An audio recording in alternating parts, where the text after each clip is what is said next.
start endogenizing the conditions for prosperity and for peace. And that is, and I think we must be very, very emphatic about this. And this cannot be a matter of speeches, a matter of rhetorics, because in Spanish we have a saying that of good intentions is paved the road to hell.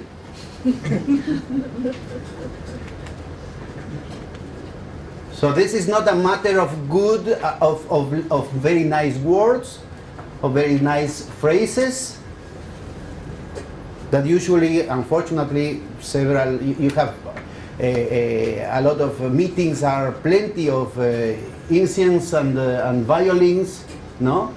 But it's important here, and that was the proposal of the paper that you have in your reader, how to get pragmatical solutions, systemic solutions that could help us to advance in order to have another world. To show that another world is possible requires step-by-step solutions at different levels of complexity, at different levels, at different ontological levels, at different ontological possibilities, with tactical and strategical consequences. No? So let me put in this context. We need to discuss then this type of situations from the perspective of system theory. We were talking with several friends during these previous hours, about Ecuador. Ecuador is a very tiny country. We are in China. China was the entire world before. You yourself thought about yourselves as the world. China, the name of China, is the center of the world. Ecuador is a very tiny country, even under the Latin American standards. But you know, there are, and we have, I know that several of you are a little bit ashamed when we talk about dialectics. Maybe some of you require some kind of bath after the word, no? But in dialectic terms, you have to be aware the connection and the systemic connection between the qualitative and the quantitative. No, we were taking a cup of coffee, and 99% of what we are drinking is hot water, but we are not calling hot water. We are defining this by this 1%, coffee.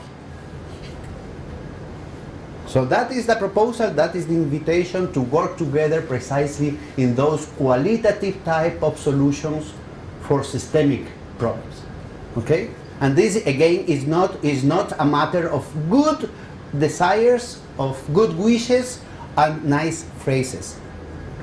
We need a scientific framework that could render pragmatical solutions. And that, of course, defines a lot of challenges, a lot of responsibilities for each one of us in every place of work and living. Because that could be also the alibi to say, okay, this is a systemic issue and I don't have to care because I live in Ecuador. It's a tiny country. Okay, this is a systemic issue, and as I am not an authority, and I don't have the resources, I don't have nothing to do. Please tell me when the revolution starts the changes. No. This is a proposal, an invitation for pragmatical solutions from here and today. Every one of us has a responsibility, every one of us has a role to fulfill in such a extreme historical conjuncture. We are living a historical bifurcation where each one of us could make the difference. And I don't know, in the paper I was trying to prove it with some of the graphs. Let me go very rapidly through the graphs just to show you part of the problem. You don't have in the page 154 in the reader. In the page 154, you have a problem with the graph about overproduction. One of the first concepts that we need to manage in order to surmount the illusions is to recognize that modern crisis, opposite to what textbooks, macroeconomic and financial textbooks, but also increasingly heterodox economists and progressive intellectuals say about the traditional interpretation of the crisis. This is not a crisis of scarcity. Modern crises, opposite to archaic crises, are crises of abundance. We are in the middle of a structural crisis of overproduction. Of course, not from the perspective of the peoples, from the perspective of capital. And that's part of the paradox. Capital had made possible. Oh, be careful about this. Capital had made possible this age of abundance. Marx and Engels in the Communist Manifesto were very adamant, showing all the possibilities that capital provoked because of the permanent introduction of science and technology in the labor process. So we are at the edge of abandoning the era of necessity and to enter the era of liberty, of possibilities, of creativity. So opposite to several interpretations of Marx and Marxism, we are not talking about the end of history, but by the contrary, the beginning of the real history. And we are talking about something that it could happen right now. We are now in another scientific and technological revolution, a huge one, without precedents in history, but this time, opposite to what happens during the last at least 500 years, capital is preventing the deployment of the scientific revolution today.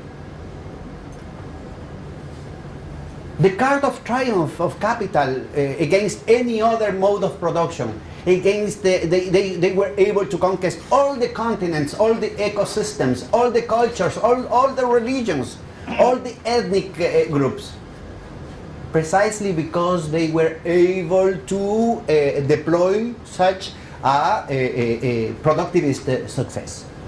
But now, especially on the interest of the huge multinationals, especially at the summit of power, is much harsher the effort to prevent the deployment, the commercial application of those innovations that actually apply them.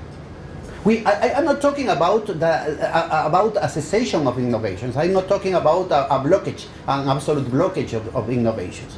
What I'm talking about is that in the monopolistic competition today is much more important the blockage of the immense potential already present in laboratories, already present in the circles of monopolistic control of power, science, technology, financing, that the real future. So most of the possibilities that are present in the traditional discourses, in the academia, in the policy-making circles, is false. It's an artificial one. And moreover, you have the potential of actual application of those technologies by itself is going to open the doors for further deployments in science and technology that today are biased and today are asphyxiated because they are controlled by the transnationals' interest. And I'm going to present some of those issues, okay? So you have in the graph number 2, for example, the statistics about idle capacity. The industrial idle capacity in the United States in this graph. But you can find exactly the same for most of the industrialized countries, but also for China. And China, and this is very interesting because, you know, for the first time after the Second World War, in which the formation of the semi-peripheries had created such a tremendous potential, manufacturer potential, without the military control of the hegemon. So, after the defeat of the fascist forces in the Second World War, you open the doors for the golden era of capitalism. The best rates of growth, the best rates of profit, and the possibility of expanding to the whole world, including the socialist, the state socialist countries. And that is very important. Francois mentioned that, of course, the increase in the possibilities of consumption favors capitalism. Okay, but this is not trivial. It is clear that it is not possible to have profits without markets, and it is not possible to have markets without revenue. But the history of capitalism is precisely that schizophrenic struggle between the historical interest of capital as an abstraction and the real dispute for power and competition of individual fractions of capitalism. So it was only people's struggles, it was only the social pressure, the social mobilization that put capitalists in the corner in order to democratize the fruits of technological progress that otherwise could render another type of society, genocide. And you know, for example, very specifically, it was the 1st of May, May the 1st, Labor Day, the commemoration of the struggles and the martyrdom of the workers in Chicago, that shows you the importance of that specific struggle in order to obtain the 8 hours day. Without this type of struggles, you have the results of technological progress resulting in a redundant population. And that created the cultural conditions for such a ferocity in the inter-imperialist disputes, showing in the second wave of conquest in Africa and Asia between colonial powers. That opens the door for the First and the Second World Wars. Because people is cheap. You don't need so many people in order to get richer, because you have technology. It is only the options given by the workers' mobilization that cornered the capitalist class in order to search for other alternatives in terms of societal construction. Okay? And we are precisely in the same conjuncture today. There is one solution. This historical bifurcation implies that one solution could be not the collapse of capitalism, this is an old discussion, not the collapse of capitalism, but rather decades or maybe centuries of civilizatory degradation based upon violence, based upon indignant social practices, based upon the dismantling of the social conquest of the last centuries, the capitalist conquest of the last centuries, including the values that capitalism brought to civilization. Capitalist modernity is at the verge of self-destruction because of the greedy in the summit of the system. So when we talk about national construction, we are talking about the danger, how to face the dangers of an immediate evolution of concentration of power, economic and political power, but also cultural power, academic power, scientific power, media power, on the hands of the same circle that has changed also of nature, and that's very important, is a decentralization of the historical projection of capitalism from the productive perspective, even monopolic productive perspective, towards speculative perspective.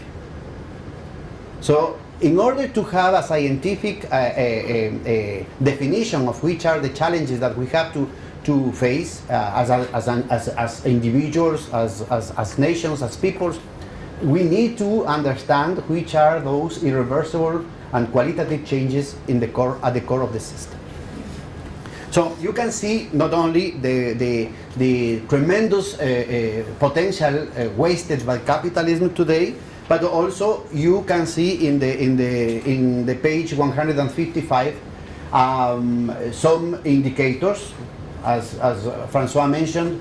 Those indicators are brought from the conceptual framework of the same capitalism, but you can see in the black cross line an approximation to the rate of profit in capital.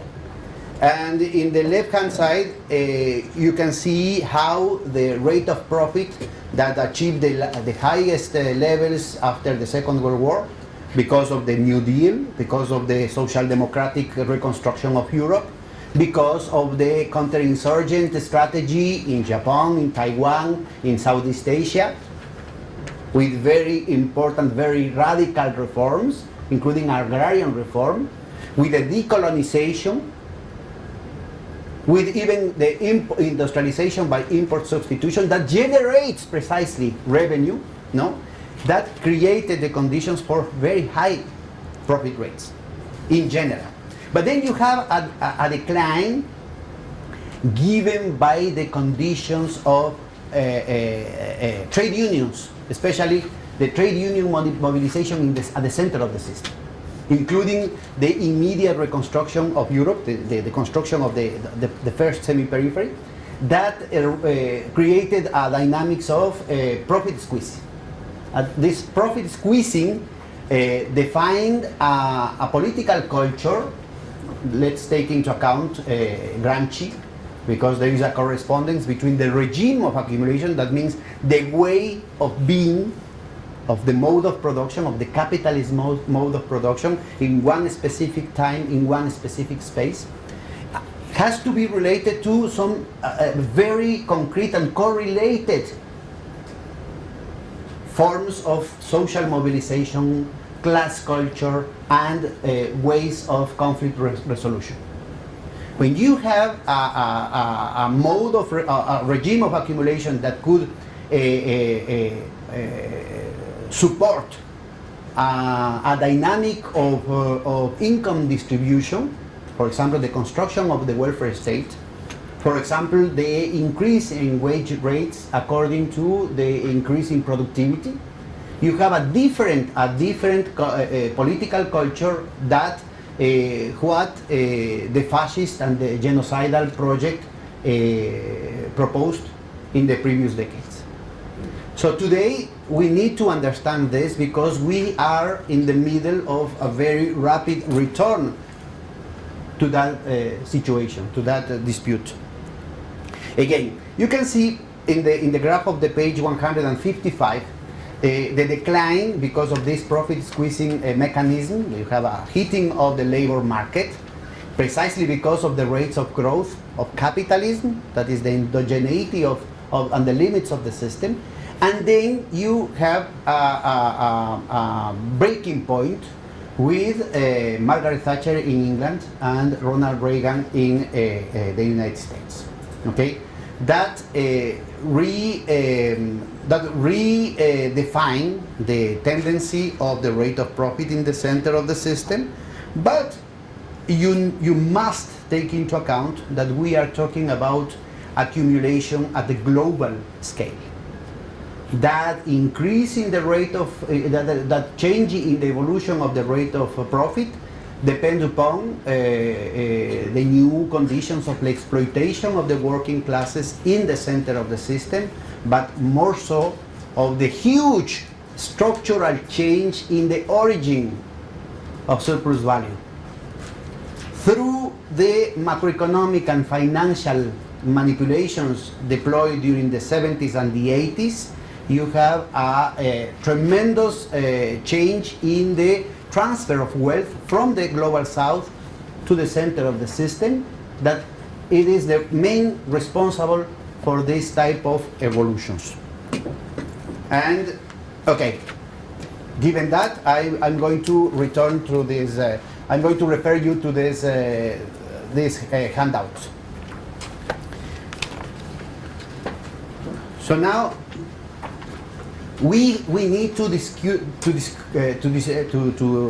explain the problems of national construction or the macroeconomic performance in every country, or the possibilities of industrialization, or the success or the delivery of the promises of redistribution and goodwill within any country, precisely in the framework of these systemic trends, structural systemic trends that are marked, that are defined by the dispute over profitability. More specifically, dispute over profitability among the elites of power, among the powers, the colonial or the ex-colonial powers, among the imperialist powers today. So, of course, you have, for example, in Colombia or in Peru, you have also the aspiration of the bourgeoisies of those countries, or maybe from Indonesia, to dispute with the bourgeoisie of the United States the rate of profit. But what are the real possibilities of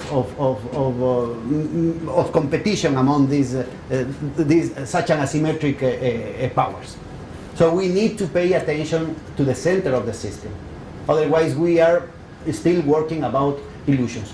But we need to understand also the endogenous conditions, the dialectic of the system that have led the capitalist mode of production to a dead end.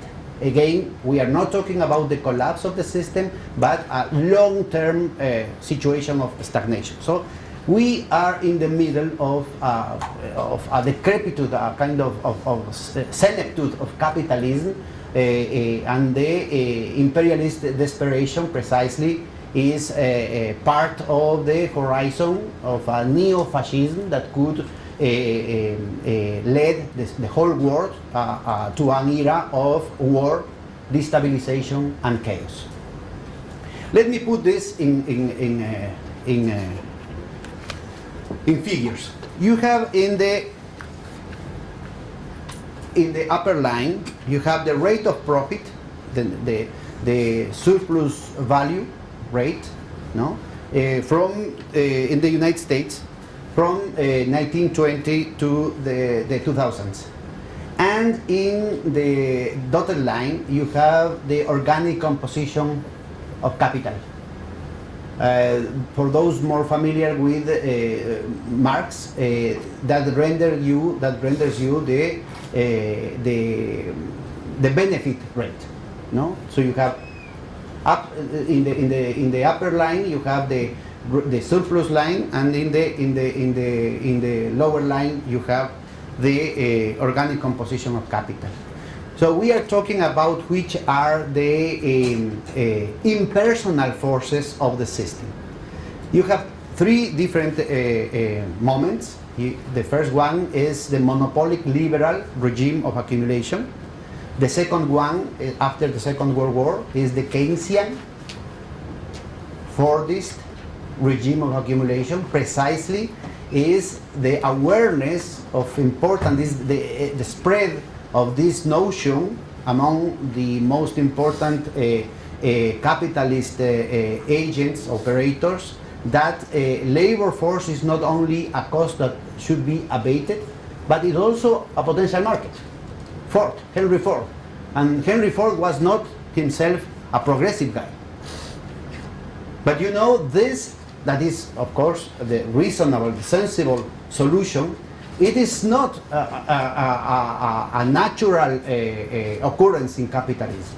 They were willing to sacrifice those possibilities of the higher rates of profit and the higher rates of growth because of the situation of that render the next regime of accumulation, that is the financialized, globalized regime of accumulation that you can call neoliberalism. That is why, with all the respect to my dear Francois, I do not believe on the notion of post-neoliberal countries, of post-neoliberal governments. Because the regimes of accumulation are independent of the will of the governments. Neoliberalism is a regime, is a systemic regime of accumulation that, in systemic terms, cannot be surmounted, cannot be surpassed by one peripheral operator. Less so for a country like Ecuador or Venezuela or Bolivia, whose systemic weight do not have the ontological hierarchy to make such a change. So what we are talking is about, more so in the perspective of Samir Amin's concept of the linking. How can we sustain, how can we make pragmatically viable initiatives of counter-systemic, counter-hegemonic proposals? How can we be pragmatical in terms of changing the structural strengths at the core of the system? That is the question. So look at this. In those gray areas, you can see periods of very sharp monopolistic competition that, even if the rate of profit was going down, push the main capitalist operators to inject more investment in the economy, even if in the short run that was counterproductive. Because the higher the investment, the lower the perspectives of the market, the lower the rate of profit. Am I being clear about this? Okay, so independent of the will of capitalists, they were forced to invest even if the conditions of the market were not the best ones. Okay, and then you can see in the gray line moments in which the climate in the market was not profitable enough. So what is the explanation of this situation? Precisely the productivist success of capitalism. Capitalism is prisoner of its own success. Capitalism has flowed the market of such a world of merchandises too cheap to support the aspirations of profit rates. And that is the doom of capitalism. That is precisely the structure of incentives that led the whole system to a long conjuncture of stagnation. So the cure for this, the cure between quotes for this type of systemic trend is monopolization. Look those figures. The scale is logarithmic. For those not familiar with this situation, that meant that the dotted line, in the vertical axis you have 0, 1, 1, 10, 100, because it is not a linear progression, and that implies that the diagonal that you have in the dotted line, instead of the straight line, it should be an exponential curve. Okay, so we are talking about very intense. If we could graph this situation at scale, we require a building, a 60-floor building, in order to have this graph. It is clear for everybody? So that representation puts you or shows you the clusters of monopolization, the fusions and acquisitions among the big capitals in the United States. But you have almost the same in Japan, in Europe, the main partners of the post-war era. So what is today in fashion to talk about inequality the extraordinary effort of Piketty and his team about this, shows you, for example, that situation in terms of the concentration of the 1% of the population, according to the declarations of income tax, in the United States in the white line, in the rest of the industrialized countries. And for example, you have an illustration here about what I was trying to show you about the regime of accumulation.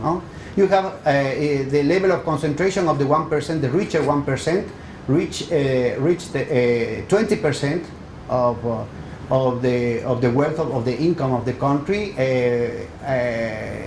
as the framework, as the context of the crack of 1929. Then you have the New Deal, look at this, but then you have Eisenhower here.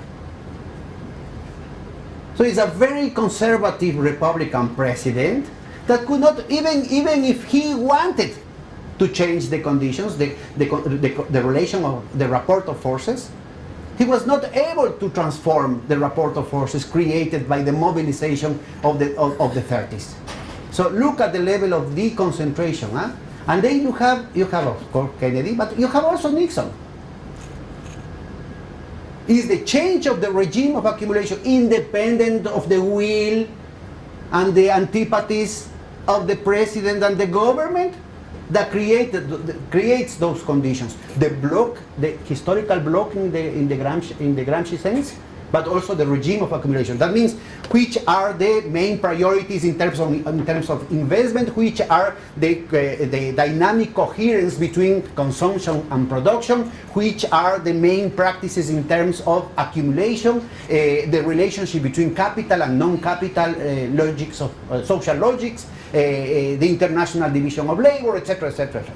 Okay, so then you have Reagan, as we saw before, the increase in the rate of profit was defined also by a very sharp social polarization. Look at what happens there. But then you have Clinton here and Obama. We are talking about scientific concepts, mode of production and regime of accumulation. And this is a very, very clear situation, because in the gray lines you have the social polarization of the rest of the industrialized countries. And it is very clear. You have, for example, in the case of France, you have the Popular Front here instead of the New Deal, no? And then the defeat of the fascist forces and the social democratic reconstruction. There you have the 68 in France. And then this gap is the main reason for the, please pay attention, for the programmed crisis in continental Europe. It has nothing to do with the market forces, it has nothing to do with technical processes. This is geopolitics. They endorse the crisis, a crisis originated in the corruption of the financial system in the Anglo-American axis, was endorsed to the continental Europe through political, financial, and macroeconomic manipulations. In the same way in which we saw something about Latin America. We are going to, if we have time, we can go into the details about what happens with the Global South and more specifically with respect to Latin America. So the point is how to destroy the working class resistance, the people's resistance in Europe, destroying Europe, even provoking armed conflicts, violence, a degradation of civilization in order to provoke this catch-up in terms of income regressive distribution. But those are the trends, those are the most important forces at the center of the system. I'm not talking about, I'm not provoking here a demoralization or a demobilization, because we as a people, we have a saying in that process. Look what happens. This is the whole system. This is the center of the system. This is the agenda in the summits of power, of the structures of power, but this is the real situation that escapes their control, their absolute control. They are very able to manipulate things, but they have no absolute control of things. This is world income distribution in 1970. The vertical line presents you the average, the mean, and the farther to the left is nothing ideological implicit here, but the farther to the closer to the vertical axis, the poorest the people. So this is the statistical distribution of the 100% of the population. And then you have the evolution for 2006. The red vertical line shows you a sharp, a significant improvement in terms of the average, but much more significant is the red region that defines a huge improvement in the masses of population, including what Francois mentioned this morning about the 40 million people in Brazil improving their situation of getting out of poverty. But the most important actors in this effort are China and India. So opposite to the systemic trends that benefit for population, because remember, this is the statistic distribution for the 100%. But remember that 100% represented also a tremendous demographic growth. We are talking about passing for 2 billion people in 2.5 billion people in the 70s to 7 billion people today. So this 100%, this red area defines an improvement in the living conditions of billions of people without precedent in history. And that is against, not because of neoliberalism. Again, that is not the merit of neoliberalism. That is the real trend of neoliberalism. That is against, that is a kind of unintended consequences of neoliberalism. So of course, capitalism needs markets, but capitalism has to be forced to create prosperous markets. That is not a given of capitalism. Okay, so look at this. The situation is an intended consequence because that is related also to a very sharp tension in terms of geopolitical disputes. You have opposite to what happens at the end of the Second World War, in which the concentration of industrial power was in the United States. You have now this in the black line. You have, this is a Horry-Prescott filter, and you have the productivity, the labor productivity in the productive sectors, in the industrial sectors, in Europe and the United States, and you have a very sharp decline here, opposite to the formation of the semi-peripheries with a very sharp increase in the productivity, especially in China and India. The statistics stops in 2010, I think, and then you have a decline here. It's very, very worrisome. But the important situation here is to see that this gap, this boomerang effect, has created a tremendous geopolitical tension. No time before today you have such an irresponsible escalation of military tensions when nuclear weapons are at stakes in several of the fronts of in any of the fronts of the conflict, and they are provoking one front after other, not because of moral flaws of the leaders, or not because only to the stupidity of the analysts, but because war is a very profitable business, and the best way to evacuate inventories when you have weapons is to provoke wars everywhere.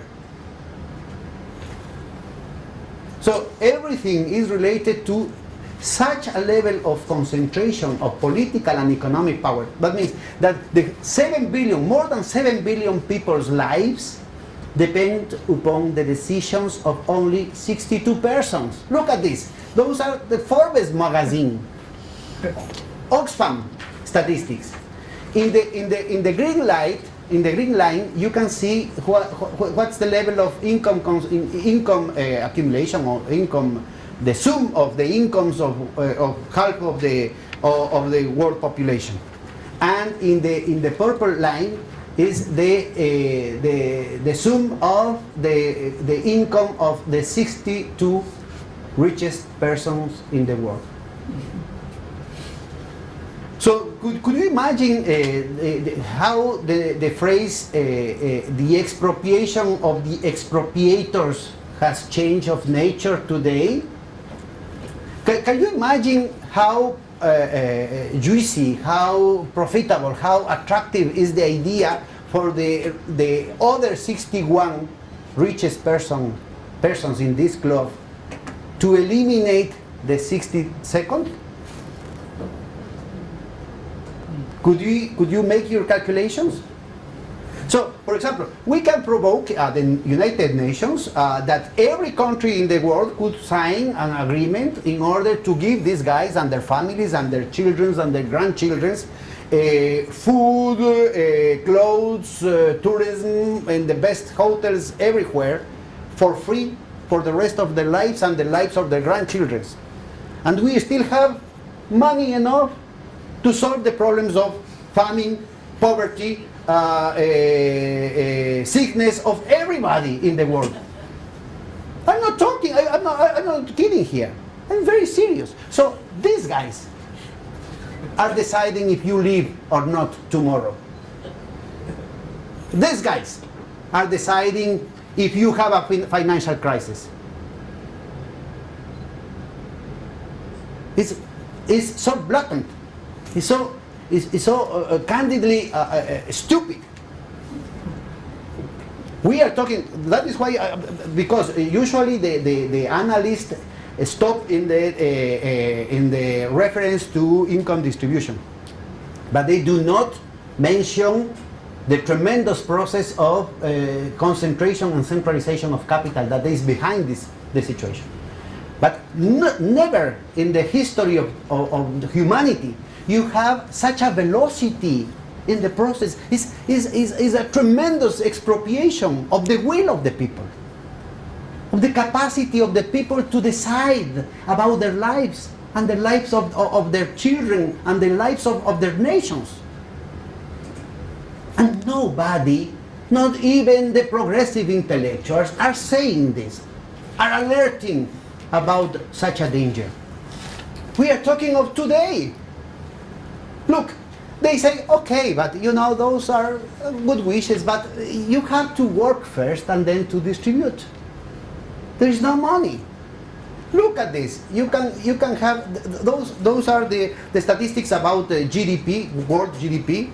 By the way, this is Natixis. The source of this is a French bank. It's not the Communist Manifesto.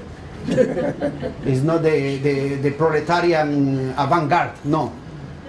Is Natixis, okay? So you have in the blue line is the world GDP, and in the gray line is the industrial production, because there are a lot of distortions in the computation of services GDP. It could be easily inflated through financial and macroeconomic manipulations. So look at this. If you without you can calculate which is the trend. So the red line shows you how much you can produce without any additional dollar of investment. Look the level of waste.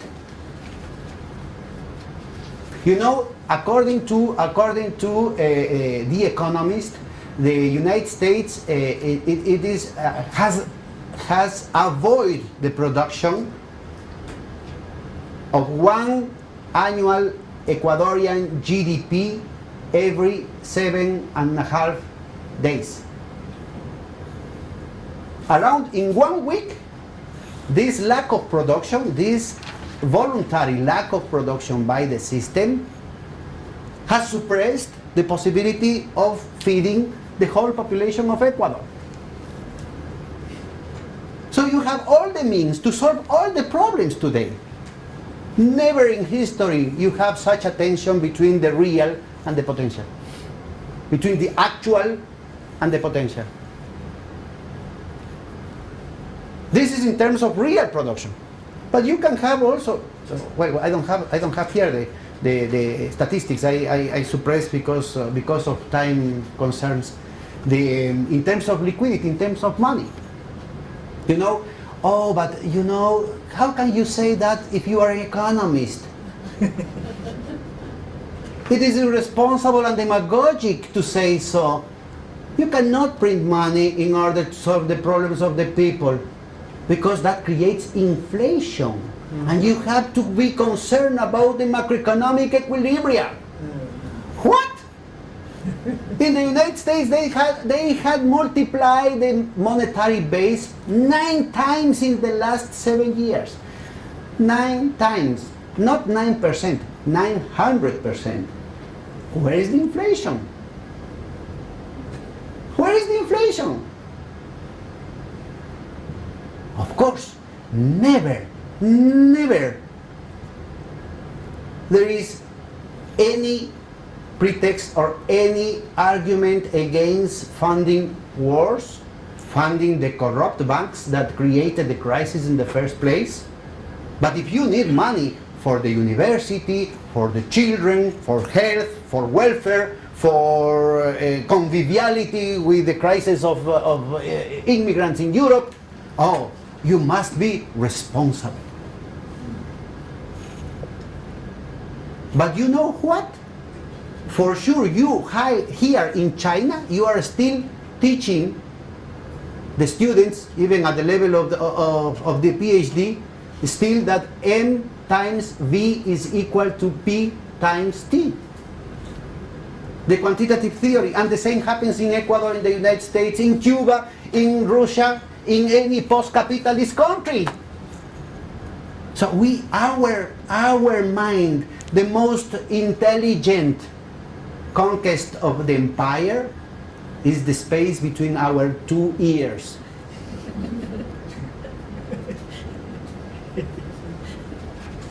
And you can find Marxist economists, progressive, revolutionary intellectuals saying, okay, but that is demagogy. That is irresponsible because that is going to create inflation. Wow. Okay, so the evolution, look at this very rapidly because we are running out of time.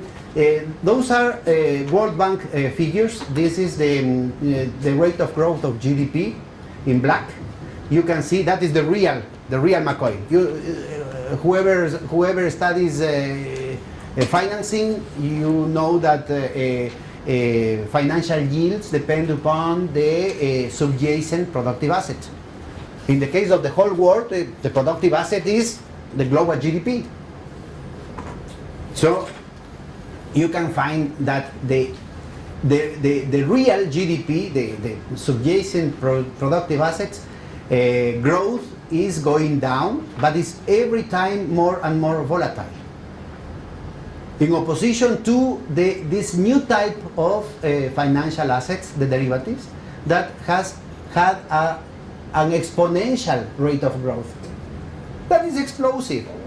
That has rendered a situation in which the global GDP in 2010 was $63 trillion. The normal debts that are part of the concern of the macroeconomists like me, or well, the respectable ones, excluding me, the public debts and the household debts and the enterprises debts sum up $212 trillion.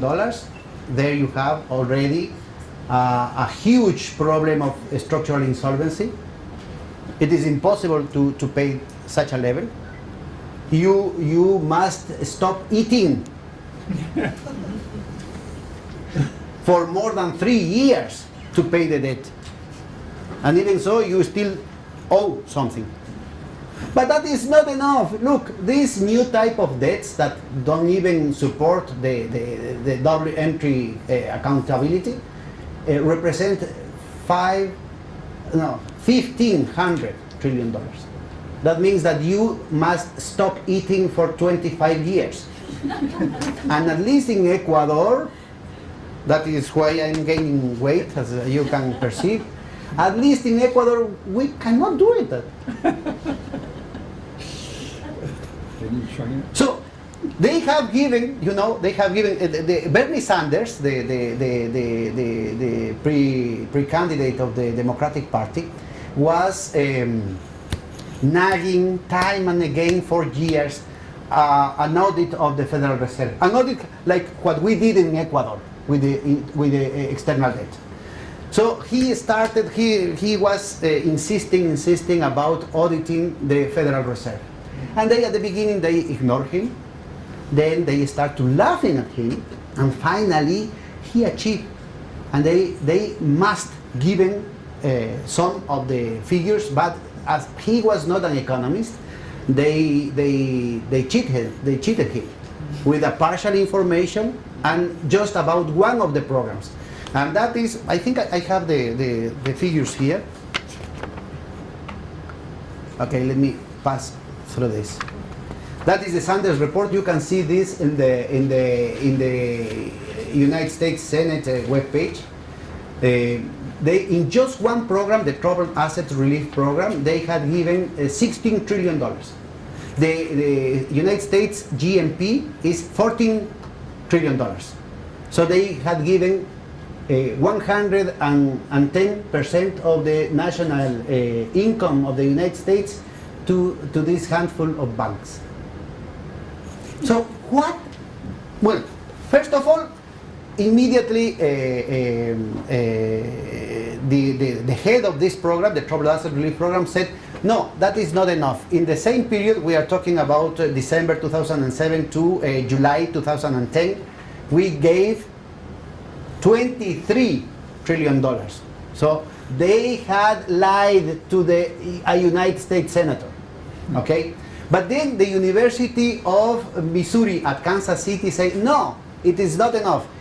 At that period, just what with this program was $29 trillion, 210% of the American GNP, given to the same banks that are precisely among the biggest 50 corporations that control 40% of the GDP. Look, this is a statistic, this is a consulting firm of Switzerland, out of the declarations of taxes all around the world. In 2007, you have 37 million enterprises, but out of them, only 147, there is a mistake here, is 147 corporations control 40% of global GDP. This is not 1%. This is not 0.0000001% of the population against the rest of the world. And of course, if you go, because this is a topology graph, every node, the color and the figment shows you the structure of property behind the declarations. This is without the tax havens. Without the tax havens, without the Panama Papers, without the offshores, without the shell companies, without any type of the black market situation. These are between quotes, the transparent declarations of the internal revenue services. Look, at the core of this is the same graph. The most important nodes are what they are called the systemically important financial institutions,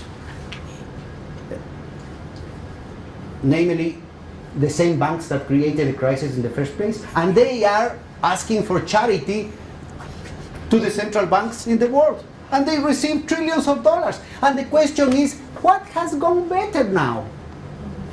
You had at the beginning, you had the infection, the core of the rotting of the system was the subprime mortgages in the Anglo-American axis. But then it comes to the primes, from the residential real estate to the commercial real estate. For the Anglo-American axis, you have real estate bubbles in continental Europe, in Shanghai, in Hong Kong, in Quito, in Buenos Aires, in Sao Paulo, in Johannesburg, in New Delhi. From a real estate problem, you have the over-indebtment of the states, the over-indebtment of the enterprises, the students' credits, everywhere. After such an injection, a permanent, by the way, those figures do not take into account other programs at the same time and do not take into account quantitative easing. Quantitative easing 1, quantitative easing 2, quantitative easing 3. So, first of all, what has been solved with such an injection of liquidity and purchasing power? Nothing. You have a metastasis of the structural insolvability of the system. But more so, the remedy has been worse than the illness. Because where does that money go? To more speculation. But this is not, those are not sprees of speculation like in the past. Those are not parentheses of speculation. We are talking about a structural type of speculation that has distorted, structurally and irreversibly distorted the main markets, the main international markets. And we are still teaching the theory of general equilibrium in the universities, and a lot of heterodox intellectuals are still thinking in terms of the system of prices. Which is the price of oil? Which is the equilibrium price of oil? Which is the equilibrium price, which is the equilibrium rate of exchange between the dollar and the euro? Which is the equilibrium interest rate? I don't know if anybody of you has done any, I don't know, project evaluation? The internal rate of return or the present value calculations? No, for an enterprise, ECA, where is ECA? You are a private entrepreneur. How can you assess the viability of an economic project if you don't have any idea of what is going to be the price of your product and the costs of your product in the near future? For example, the whole horizon, the energy matrix for Latin America was based upon some prices of oil. The horizon of deep ocean perforations in the Atlantic coast of Brazil requires at least $60 or $80 per barrel. Fracking, the spree of fracking provoked precisely because of this speculation at zero interest rate in the United States that rendered the United States the first world producer of oil. This is an artificial situation because that requires $80 or $100 per barrel to be viable. But once you have the sunk costs of those investments, when you have the sunk cost of those ecological destructions, for example, in terms of not only oil, in terms of gold, in terms of copper, in terms of platinum, in terms of lithium, what can you do if the prices went down because of speculation? As an enterprise, as a city, as a region, as a country. So we are talking about responsible economics when we are talking about the comparative advantages, the vocation of the countries. That's a suicidal joke. And you know, most of the left is contaminated by this type of considerations. So we need to go beyond this, no? And let me put it very clearly. Panama Papers revealed the vital, the crucial role of the offshores, the derivatives, the crime organization, the laundry, money laundering, related to the systemically important financial institutions because of the shadow banking. You have in gray the evolution of the shadow banking just in the United States. The registered part of the shadow banking, because there is the over-the-counter derivatives that are much higher than this. Look the relationship between, in blue, you have the evolution of private credit, the normal credit. But in gray, you have the evolution of the shadow banking. And you know, one of the most important evolution of the few last years has been the deployment, the engineered deployment of the shadow banking of China. Please.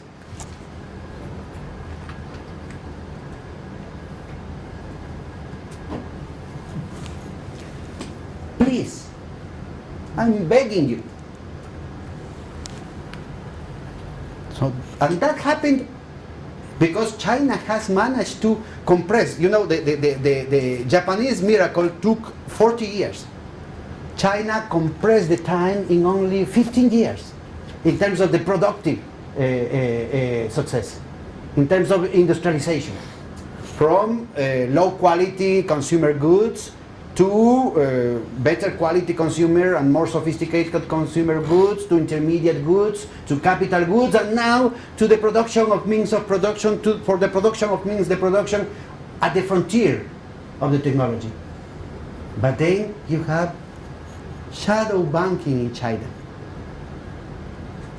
You know, in the West, that means to put the cacocracy at the core of the power. That means corruption at the core of the power.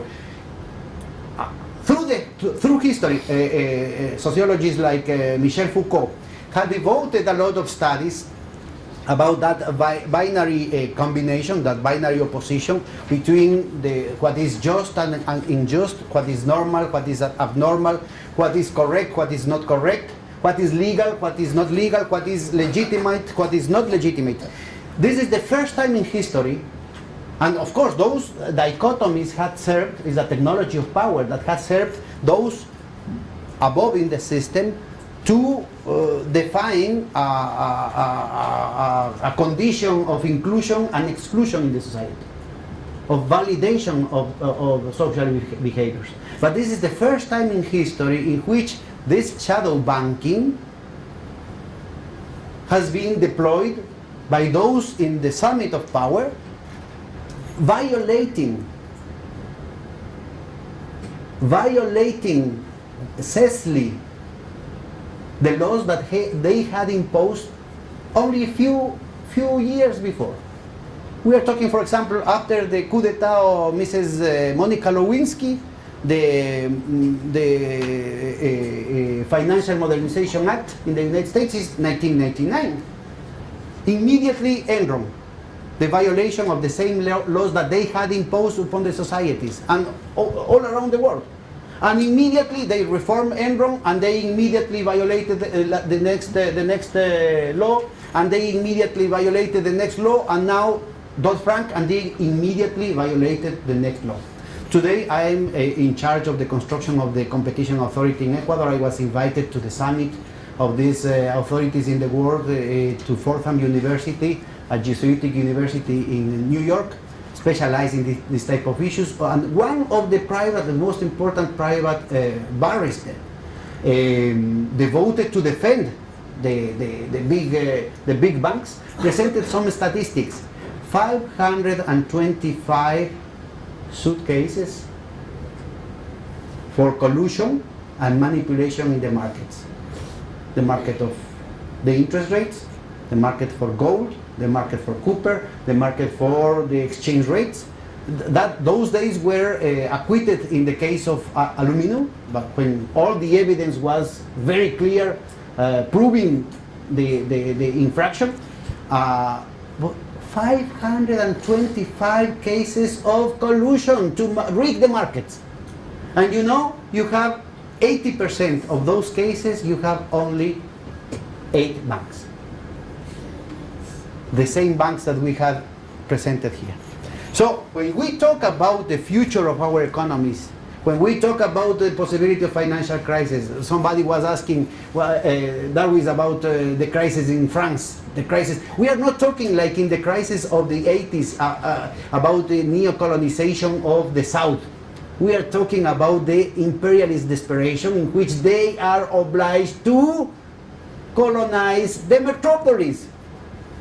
Greece, Spain, Portugal, Italy, and now Belgium, maybe France, and today the Deutsche Bank is in dire situation because of the level of derivatives exposition.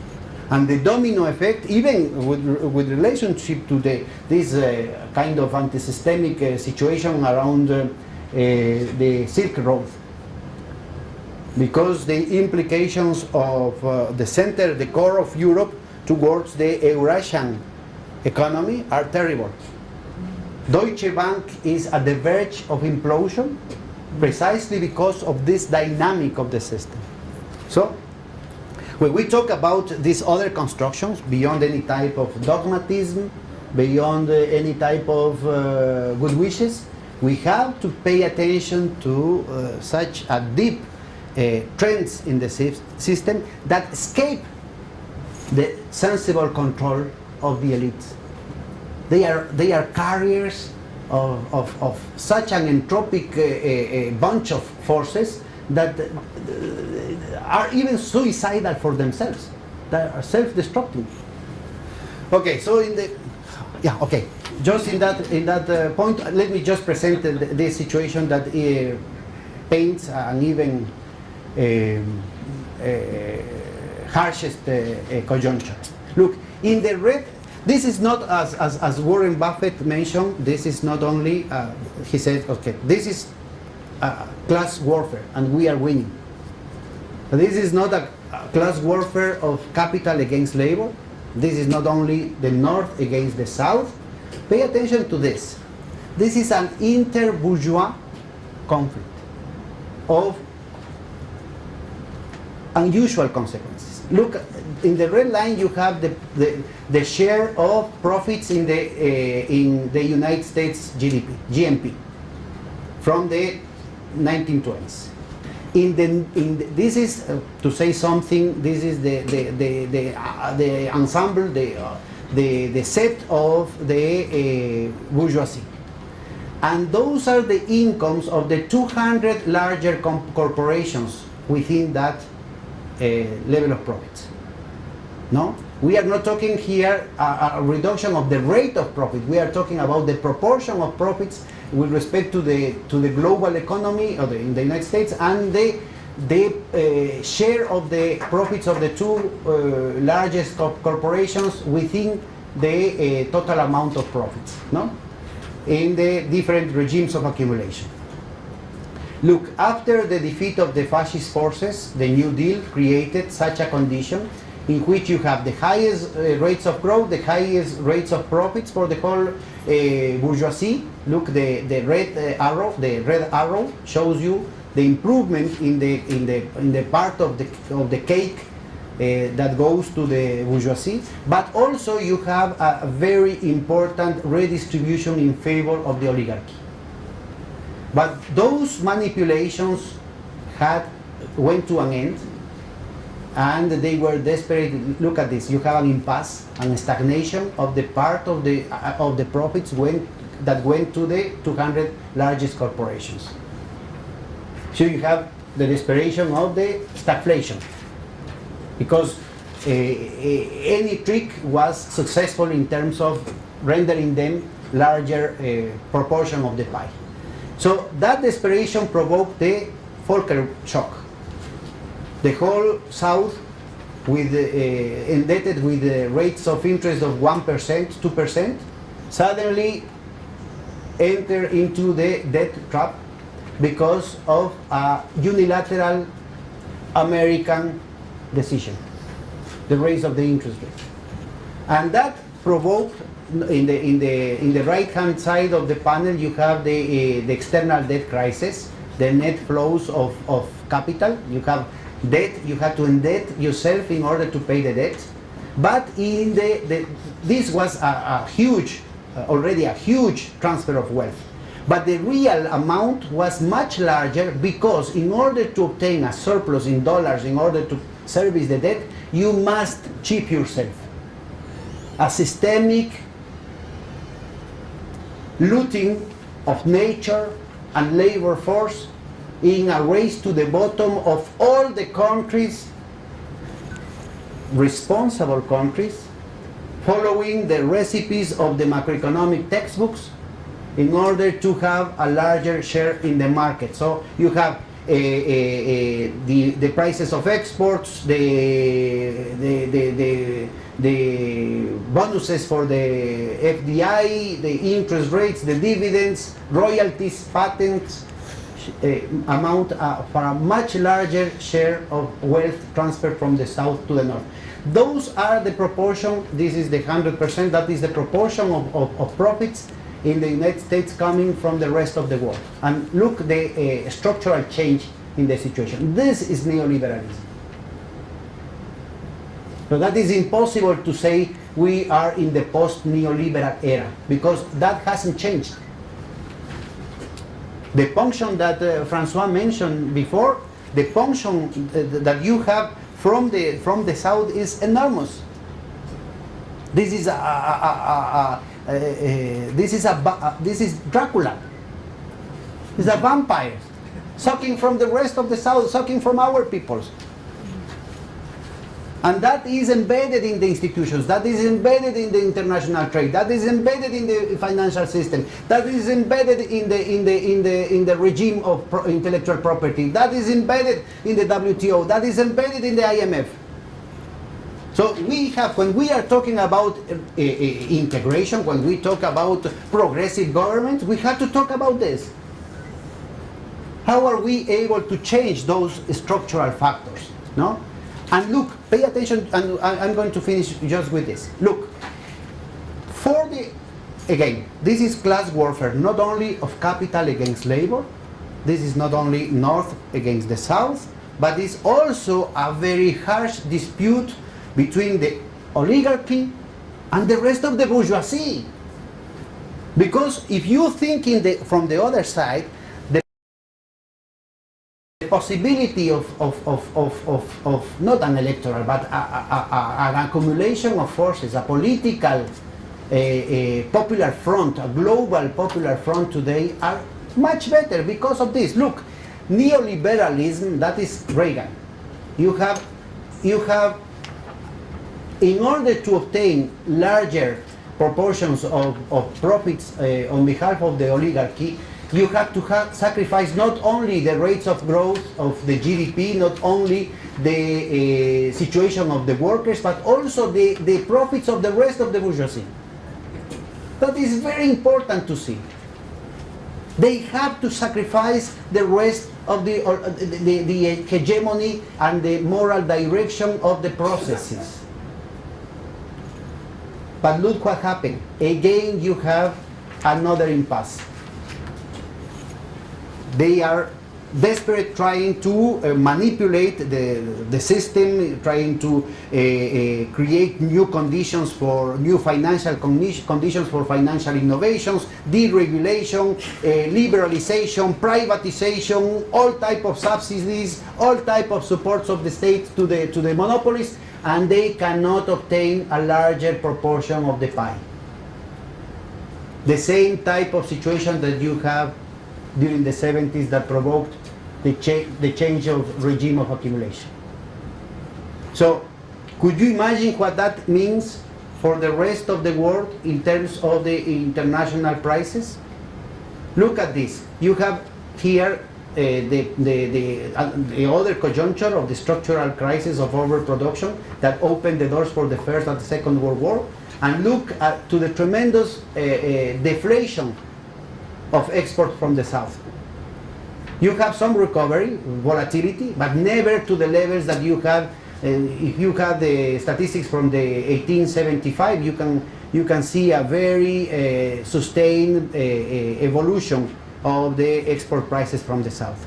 And then the drop that anteceded the First World War was not provoked by the war. That was the prologue. That was the real reason for the First World War. The inter-imperialist dispute. Okay? And now we are facing more or less the same situation. You have an unusual, sustained increase in the prices of our exports, but again, the crisis is programmed to provoke a global deflation. And can you imagine, and I'm finishing with this, could you imagine the scenario for the global south, the scenario for our peoples, the tremendous reversal in that income distribution that we saw in the red sector, in the bell curve that I showed you before, if you had a combination of higher interest rates with a global deflation of the commodity prices? And that is just, we can go into the details of regional integration this afternoon. Thank you very much.